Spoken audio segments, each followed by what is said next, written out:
Hey everyone, and welcome back to Brian's Horror Corner, or welcome if you're new to my channel. Glad to have you here. Make sure you hit that subscribe button if you haven't already. It would help me out a lot. So, happy St. Patrick's Day to everybody. I got my Lucky Shamrock shirt on, my green shirt here. So, yeah, happy St. Patty's Day to those of you that celebrate, which most people do, I think, because it involves drinking. Um, anyway, today we're going to take a look at the next movie in the Leprechaun franchise, and that is Leprechaun in the Hood from 2000. Again, part of this 7 movie pack, Blu-ray pack, and we're looking at this movie right here, Leprechaun in the Hood from 2000. So let's just go ahead and get into it. So, Leprechaun in the Hood, also known as Leprechaun 5 or Leprechaun 5 in the Hood, is a 2000 American black comedy horror film directed by Rob Spira and the 5th installment in the Leprechaun series. The film follows Warwick Davis as the evil leprechaun Lubden, who searches for his magic flute that 3 hoodlums stole and kills anyone who gets in his way. So, in Los Angeles, California, Mac Daddy Onassis and Slug discover a hidden room full of gold, along with the leprechaun that has been kept as a statue by a medallion on its neck. Mac Daddy takes a gold flute, but Slug removes the medallion, freeing the leprechaun, who then kills Slug.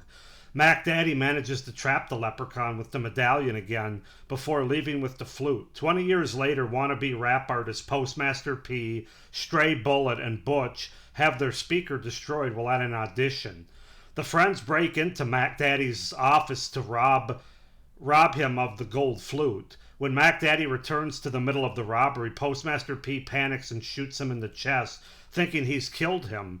Postmaster P then steals the golden flute off of Mac Daddy's wrist.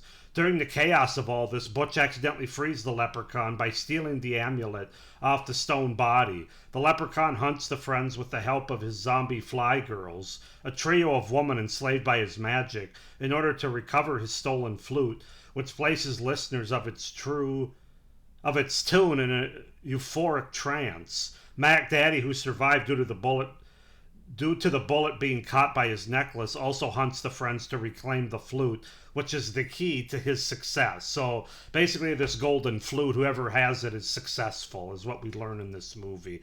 As far as the cast goes, we have Warwick Davis as Lubden the Leprechaun, Ice-T as Mac Daddy Onassis, Anthony Montgomery as Postmaster P. Smith, Rashawn Nall as Stray Bullet, Red Grant as Butch, and Dan Martin as Jackie D. Redding.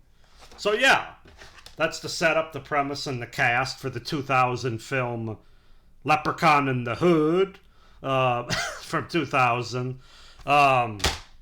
This movie, it fits in nicely with the rest of the franchise. I did have a little bit of fun with it, but I have issues with it as well, as you can imagine with this franchise. So let's just go ahead and get into the things that I liked about the movie first, my pros for Leprechaun in the Hood.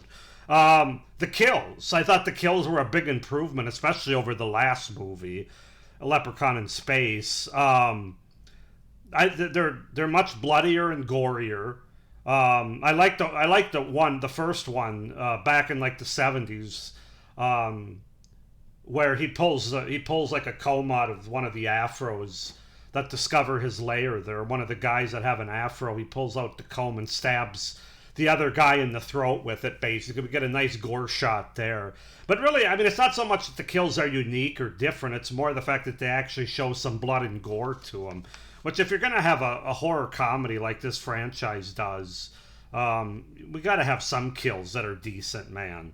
And this movie finally does. But Leprechaun also literally makes people's torsos explode with his magic, basically just by pointing at him with his hands. I thought, he puts a hand through a character at one point where we got like a clear hole through the character's chest.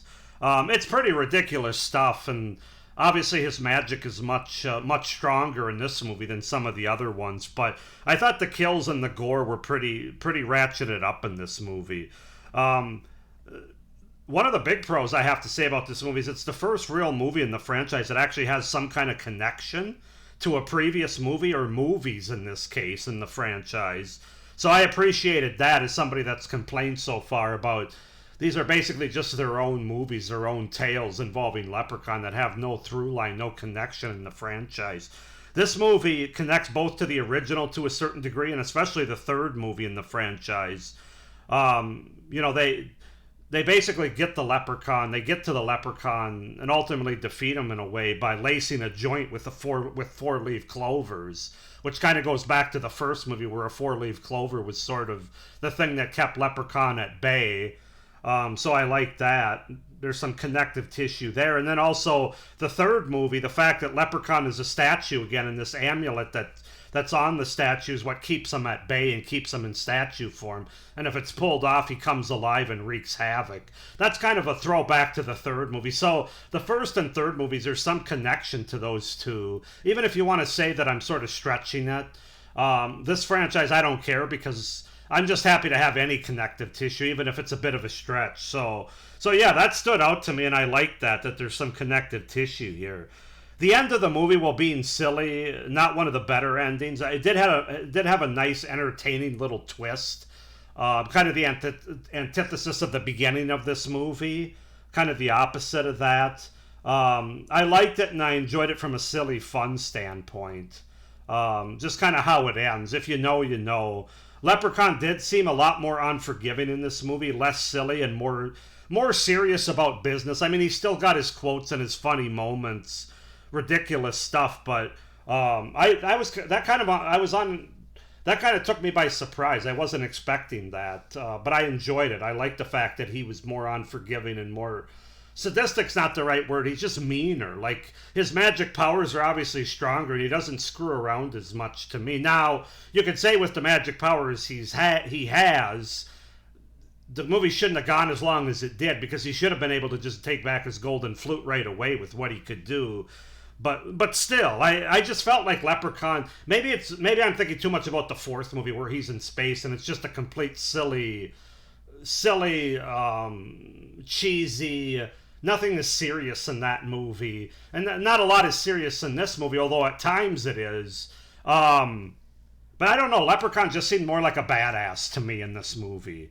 And then finally, I enjoyed the fact that Leprechaun brought back some of the great rhymes from the third movie, where he rhymed a lot.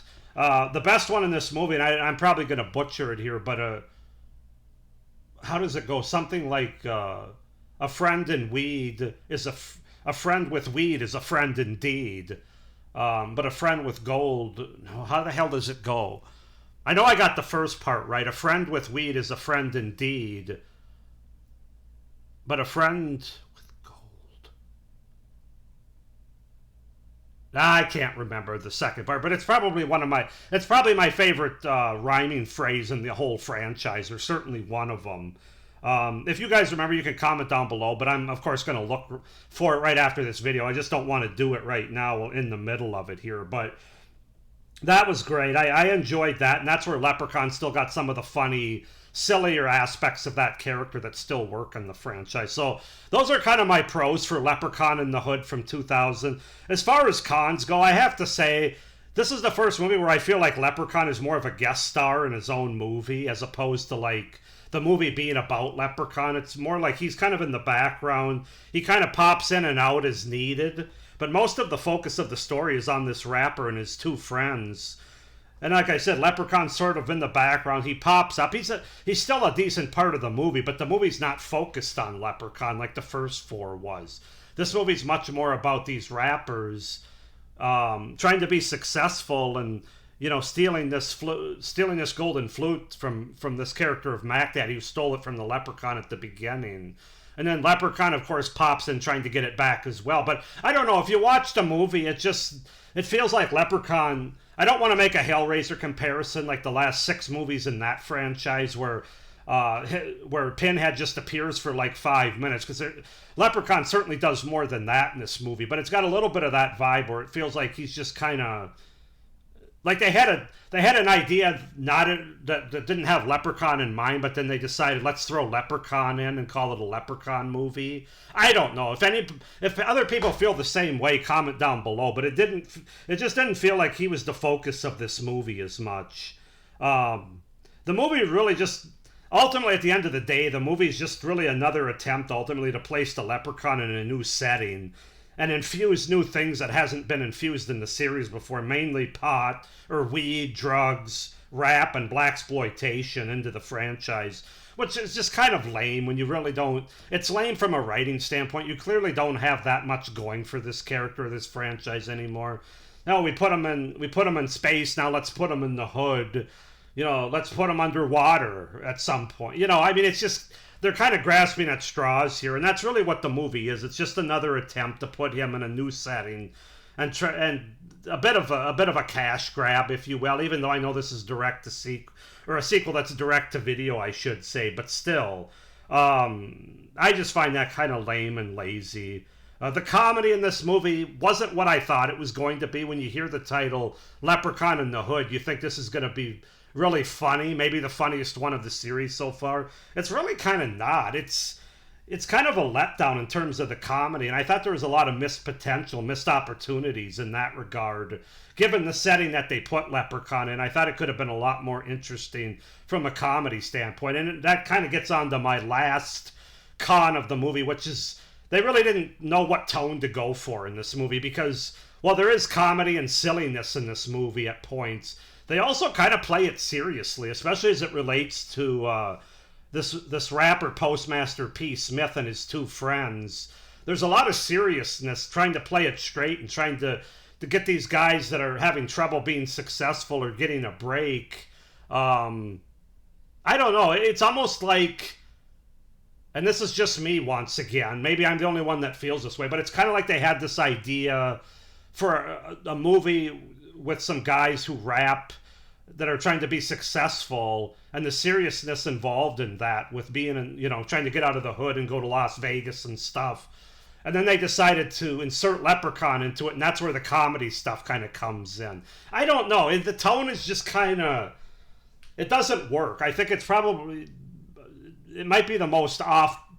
Of all the movies so far, of the first 5, the tone might be more all over the place in this movie. I think that would have worked better if they would have just gone the route of the serious rappers trying to become successful aspect with the seriousness and the playing it straight that they went with that, and keep Leprechaun out of it and the silliness, or have it be completely over the top silly the whole time, like most of these movies are. They really dropped the ball with the tone there, and that's really ultimately why this movie doesn't work as well as it could have. But with that being said, guys, where am I at here? Leprechaun in the Hood is not without its charm. I can't say it's a movie that I'm going to watch all that often, but I can say that about most of these movies. But I'm going to give it a 6.5 out of 10. I think there's some fun stuff going on. I do like that they ratcheted up the kills and the gore with them, and I like the fact that Leprechaun's a little bit more badass, even though it really doesn't work from a story standpoint either. But the tone is the thing that really drops the ball here. 6.5 out of 10 for Leprechaun in the Hood from 2000. Go ahead and comment down below what you guys think of this movie in comparison to the rest of the franchise. Please like this video, hit the little notification bell, and subscribe to my channel so you don't miss any of my upcoming reviews for this series. Still got 3 more movies to go, or any of my other great horror content, including as we get back to my 1980s horror series here in April and beyond. So with that being said, happy St. Patrick's Day. Hope everybody's doing well. Hope you're enjoying this series. And as always, stay scared. Bye.